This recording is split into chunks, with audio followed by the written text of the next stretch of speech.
Mille et une vies en consulat, nos confidences. Voyage. Expatriation. Mariage et naissance à l'étranger. Adoption internationale. Consulat. Aide à la mobilité. Vie à l'étranger. Bourse et scolarité. Élection et vote à l'étranger. Visa. État civil. Protection des personnes.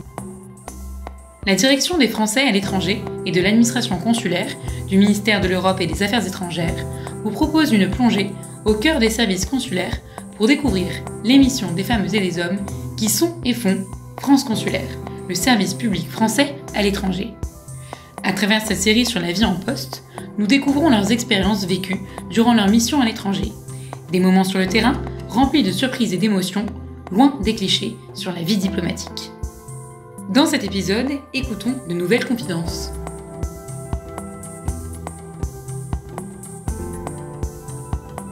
Tout d'abord, pourriez-vous nous présenter votre carrière ?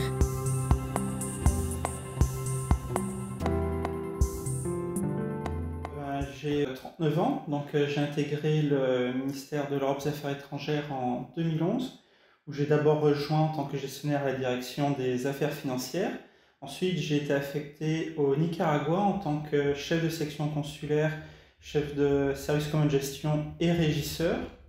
Ensuite, après cette expérience extrêmement riche en tant que premier poste consulaire, j'ai rejoint l'île Maurice où là j'ai été affecté en tant que secrétaire général d'ambassade, mais j'ai également eu des fonctions consulaires en tant que binôme de la chef de la section consulaire. Depuis, donc, je suis revenu donc, à Paris, j'ai rejoint le protocole, la sous-direction des privilèges et immunités diplomatiques et consulaires. Quelles étaient vos principales missions ? J'étais donc à l'ambassade sur un petit poste. La section consulaire était composée de 2 personnes. Nous devions pouvoir assurer toutes les tâches consulaires pour tous les membres de la communauté française au Nicaragua. Une section consulaire, donc, c'est les fonctions un peu l'équivalent d'une mairie et d'une préfecture.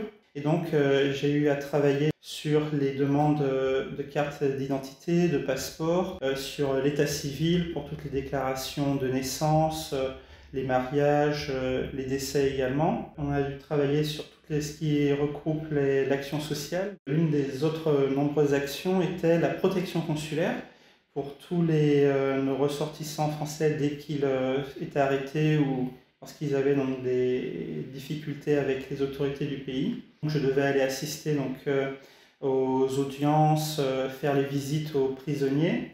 J'ai également dû traiter tout ce qui était les demandes de visa pour les ressortissants étrangers. Donc c'était vraiment très divers et varié. Quels défis et réussites ont marqué votre expérience ? De nombreux défis dans le fait qu'il fallait toujours assurer la continuité d'abord du service public. Dans une équipe, on n'était que 2, et donc il fallait une très bonne organisation. Et dans la protection consulaire auprès des ressortissants français, donc, il y a eu donc, des ressortissants français qui ont été arrêtés donc, dans différentes zones du Nicaragua, qui parfois pouvaient être à plus de 3 ou 4 heures de la capitale. Mais il fallait malgré tout toujours être présent, et donc il fallait s'organiser pour que l'ambassade soit toujours là pour apporter l'assistance à la protection consulaire auprès de nos ressortissants français. Et également, un défi, ça a été le fait que l'ambassade de France au Nicaragua est passée au format de poste de présence diplomatique en 2007, et donc il a fallu préparer ce passage pendant 3 ans et tout organiser pour que le transfert des activités consulaires auprès de l'ambassade de France au Costa Rica se réalise dans les meilleures conditions possibles et tout en assurant la continuité du service public pour les ressortissants français. Pour les réussites, à l'île Maurice, lors de la crise Covid, où donc l'île s'est fermée du jour au lendemain, c'était complètement bloqué, c'est-à-dire que personne n'avait le droit de circuler dans l'île Maurice. Nous avons des compatriotes ressortissants français qui n'avaient vu que les personnes ne pouvaient plus sortir, donc ne pouvaient pas aller acheter à manger, donc dans les supermarchés étaient fermés.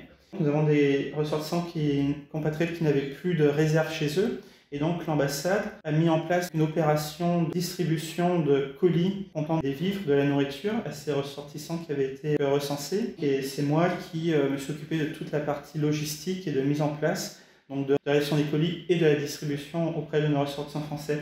Et je me souviens à quel point nos compatriotes avaient été reconnaissants dans ce moment extrêmement difficile. Auriez-vous une musique ou un plat à partager à nos auditrices auditeurs qui vous rattachent particulièrement à votre vie à l'étranger? Vu que je suis quelqu'un de très gourmand, donc, au Nicaragua, donc, il y a le plat un peu typique du pays, mais également donc, de l'Amérique centrale, qui est donc, ce qu'on appelle le gallo pinto, c'est riz haricot rouge, qui est un plat qu'on mange le matin et qui permet de tenir en fait toute la journée avec une tranche de queso, donc de fromage. C'est un plat que j'affectionne tout particulièrement, avec en dessert le tres leche, qui est un plat extrêmement sucré, mais qui est également succulent et que j'adorais. Concernant la musique, l'île Maurice est très connu pour le Sega, qui est une musique extrêmement importante là-bas, et j'aimais beaucoup entendre cette musique quand je me baladais dans les rues de Port-Louis ou quand on allait à la plage de l'île Maurice. Ici que nous était, ce qui finit en siècle, en la vie matérielle, ce qui peut fasciner, n'a pas tout qui peut vivre pareil. Pour qui fait une apprendre parole, bon Dieu, servir formalité, pour faire les autres sans eux, pour voir au tronc, ce qui peut suivre la vérité.